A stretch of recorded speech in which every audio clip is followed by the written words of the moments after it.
There have been even more Double Masters 2022 leaks, and this time we're looking at Mythic rares. On top of that, we have an update to the MTG hostile takeover situation. Magic.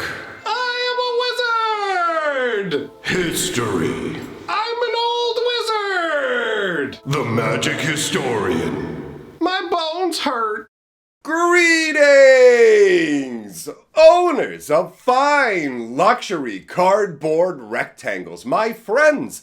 I hope the day finds you well, because we have gathered for a fat installment of Mega Magic News. We have a number of issues on the docket, not just the hostile takeover, not just the leaks, but we've got Unfinity to talk about, we've got Secret Lair, a bunch of stuff. So let's dive in first of all with the Double Masters leak, because this action is super juicy. Up on the screen, you are looking at two Eldrazi Titans. Now, one of these we already knew about. We had already been given the spoiler with the alternate art for Kozilek. So that is 100% legit. But what we haven't seen so far was the Kozilek that has showed up here. Now, this tells us a couple of things. First of all, it's very likely we're going to be getting the cycle of all three Eldrazi Titans, because why would you put in these two and leave Ulamog out in the cold, right? So what's going on with this image? Well, my first instinct actually was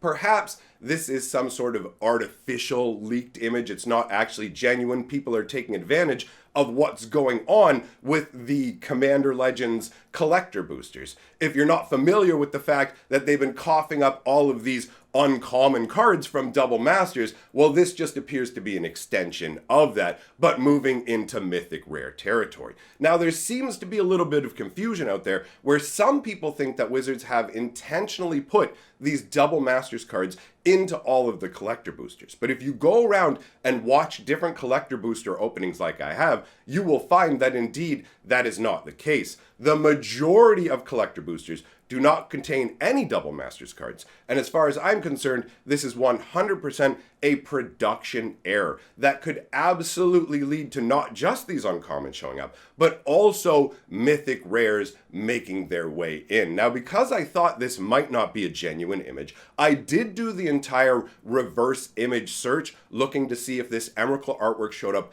anywhere else on the internet, and I wasn't really able to locate anything in that regard. So it doesn't look like this was a proxy that was previously made by anybody, and it doesn't look like this artwork is floating out there around on the internet. Now, when it comes to actually locating the original source for this image, I have been having a very difficult time, because when I look on Reddit, Reddit says that it comes from Facebook, but every single Facebook post I can find is referring back to Reddit, and so I'm just going in circles here. But to me, we're seeing the Kozilek that we've already seen. We're seeing this Emrakul. There's nothing to say that this artwork is anything other than genuine Magic artwork. And this leaves the door open to pretty much any cards from the set being available in collector boosters. Up until now, it's just been, yo, you can get this particular range of uncommons. But with this, that opens the door to a whole new world, right? So the question is, how much of this is seeded out there? And ultimately, another question is, will this lead to hype for Double Masters, or will this kind of cause a slump? Because the uncommons that got shown, I saw a bunch of people going, yo, if these are the kind of cards we can expect from Double Masters, I'm not too hyped. So this might kind of swing the frenzy in the other direction. I mean, Emrakul is super beefy, right? He's the biggest, or I should say she is the biggest of all the Eldrazi, coming in at 15-15, spawning the ridiculous Squirrels versus Eldrazi memes, Annihilator 6, take an extra turn. Like, the thing is absolutely bonkers. All the Eldrazi are, right? They're big fan favorites. So this may go a decent way towards dispelling the whole, oh, I don't know about this set. But it also is exciting, and ultimately, I want to know exactly what's going on here with this. I wonder if Wizards is actually going to issue a statement, or if anybody's contacted their customer support to talk about getting these Double Master cards in there, and whether Wizards will do a replacement, right? I'm imagining that probably nobody has contacted them, because the people who aren't aware of the problem are just going, well, this was intentional. And the people who are aware of the problem are going, well, if I have these cards in advance and I contact Wizards, aren't they just going to turn around and say, yo, send those back to me. You know what I mean? Like, I'm not going to get to keep the cards. So I want more information, but information is limited. So let's move on to the next item on the list. We have an update on the secret lair for Beadles and Grimm. They've put out all of the information. We already have the entire card list, which, funnily enough, they're trying to, on their website, they're going, come back and we'll reveal the cards to you. They've already been revealed for like a couple weeks now. I've got a spoiler video if you want to see all the cards from it. I'll leave that up at the end of the video for you so you can go and check that out. But aside from the cards, the secret lair is going to come with the Dragon Life counter, which we've already seen, the deck box, which we have seen, and they say there's an extra thing inside the deck box, but that's going to be the bonus card, right? Now, it also comes with 100 Inferno of the Star Mount sleeves. Now, this one is interesting to me because it's a dicey game just sending out 100 sleeves for Commander players. As soon as you split one sleeve, you're hosed, right? And you have to understand these secret lairs are limited to 10,000 in total, right? So there's going to be 10,000 sets of these sleeves produced. But if they don't do, some companies, when they produce sleeves and sell you 100, they actually put 104, 105 sleeves in the pack, which is a brilliant move because you will have factory defects or issues. And if you're missing one sleeve, your deck's going to be useless. I guess for Commander, theoretically, you could get away with like 99 sleeves because you could put your Commander in a different sleeve if you're not putting them back in your hand. But you know what I'm saying. 100 sleeves is a dicey game. Inferno of the Star Mount is a great choice for the artwork, right? Because it has some real banger art. But ultimately, I feel like you need to go like 120 when it comes to these sleeves. If you're going to sell something that is this super limited edition, we're doing it one time. We're selling you play pieces. Just go that extra mile. It doesn't cost that much more to make 20 more sleeves. And you can even tack it on the price. Because I do have to say this. The price tag on the secret lair is $125 US. It's coming in a lot lower than I thought it would because Beadle and Grimm's normally has these really expensive premium level products, right? So I'm genuinely surprised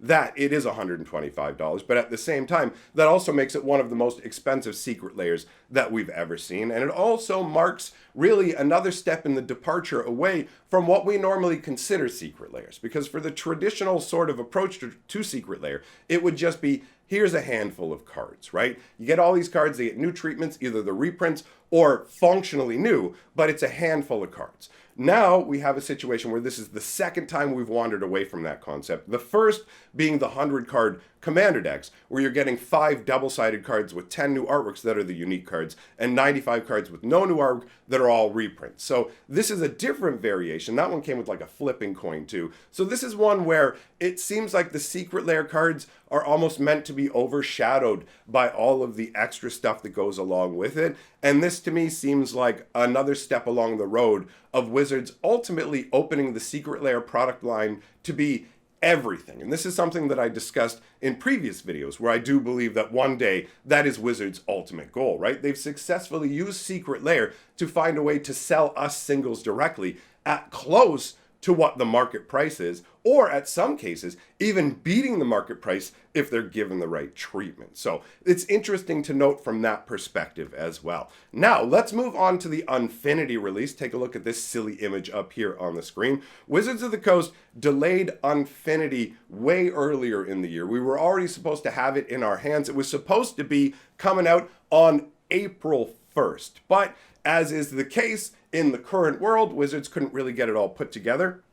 And I think part of that boils down to actually what's inside of Unfinity, because I think this actually uses crazy like sticker technology and stuff where you put stickers on cards. There's going to be some really weird stuff going on with Unfinity, and my guess is that's what caused the production issues, as opposed to them going, you know what, it's not going to be profitable enough to release it right now, shunt it down the line.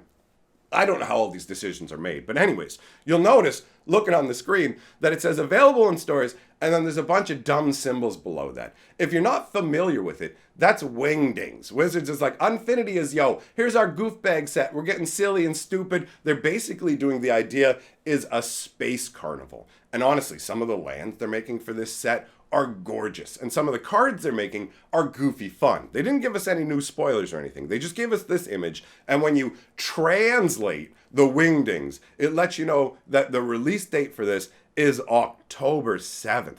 Pretty much like half a year after the set was supposed to release, which I have to admit I'm disappointed about because I am a huge fan of uncards, and I'm curious to see what the first black bordered unset is going to be like, because up until now all the unsets have full on silver borders, but going forwards Wizards is just going to put a tiny little acorn symbol down at the bottom of the card to let you know, oh, actually, you know what, this is one of those wonky uncards. So they want to delineate and go, well, these aren't official Magic cards, but like for official standard and whatever format play, all these different formats. But at the same time, we kind of want you to feel super official about them. Silver bordered basically drove too many people away, so Wizards is abandoning it. So moment of silence for all those silver bordered lovers who will never get more cards to really fill that out. Those days are over. Wizards will make a silver bordered card once in a blue moon on a lark for you guys. Maybe one secret lair. So I feel your pain, because there are cards that literally care about your cards being silver bordered. But anyways, let's move on to the next item on the list, Dominaria United Jumpstart. So with Dominaria United, we're going to be getting a Jumpstart with absolutely basically every standard release that Wizards does. And I wouldn't be surprised if over time it started to be added on to every single set, the same way that we have seen collector boosters and even pre-release kits start to make their way to absolutely every single product, right? Commander Legends Baldur's Gate, you've got collector's packs, you also have pre-release kits. We didn't see these sort of things, but for now, Jumpstart is going to basically accompany every standard release, but there will be a change with Dominaria United compared to the original Jumpstart, in that the original Jumpstart boxes had 24 booster packs. These ones will have 18 booster packs. Now, obviously, that's going to matter to you based on the price point that they come in at, and considering that you need 2 packs to play at any given moment, like that shift isn't too much as long as the price. I mean, if they're still charging the same price as a 24 pack box for the 18 pack, that's where you go, it's no good. But if the price comes down, then to me, it doesn't really matter that much, because Jumpstart is like a wonky kind of beginner product where you just grab a couple packs, crack them open, slap them together and play. It's great for super casual. Actually, last night in the stream, somebody mentioned that they bought a box of Jumpstart, took it to work, and they'll just crack stuff at lunchtime. Yo, grab a couple packs, tear them open, let's slap some decks together. That's fun, you know what I mean? So Jumpstart is a solid product from that regard. It's actually one of the better beginner products, and doing one that's aligned with each set release makes sense. Why go, oh, you want to play? Oh, you like Dominaria? You like what everyone else is playing with? Nah, go get that beginner product over there that's from a separate thing that doesn't even like line up with this, right? So I get what they're doing. I don't think it's a bad choice. Moving on, let's talk about the MTG hostile takeover that just completely failed, right? So Alta Fox basically came forward. They're like a group of Hasbro investors, and they're like, yo, we want to kind of put our own people on the board of Hasbro's, kind of take over, change the direction. We want to spin Wizards of the Coast off into their own separate company because they're the massive profit, like they're the most profit of Hasbro, and we want to kind of milk that for as much as we can because not enough is being done, all these sort of things, right? So there was this kind of little battle going back and forth where they were trying to get the shareholders on their side, and Hasbro's basically going, ignore those guys, don't listen to them, we know what they're doing. So we have the situation where you could probably maybe already read it on the screen, but basically they put out this statement saying, hey, our board of directors has been re-elected exactly the same as it was. Thanks for your belief in us. Going forwards, we're going to continue to do a banger job, right? So at the end of the day, this attempt to kind of swing Wizards outside of Hasbro seems to have failed miserably. I imagine that's the last we'll hear of it for however long, right? Because this maneuver took getting an actual full-on investor group together to even make the attempt. So as far as I'm concerned, there's not going to be any changes in that regard. And I want to end up on a hilarious note. Since we've been talking about messed up boxes, there is a video online of the most messed up Modern Horizons action you're ever going to see. I was sent this through Twitter, and I'll actually leave a link down in the description and in the comments for you, my friends. This guy opened a box of Modern Horizons, and he starts to open the packs. And you need to understand, the best uncommon in this set, the chase uncommon in this set, is Prismatic Ending. And a lot of times with chase uncommons, you're only going to get 1 or 2 out of a box.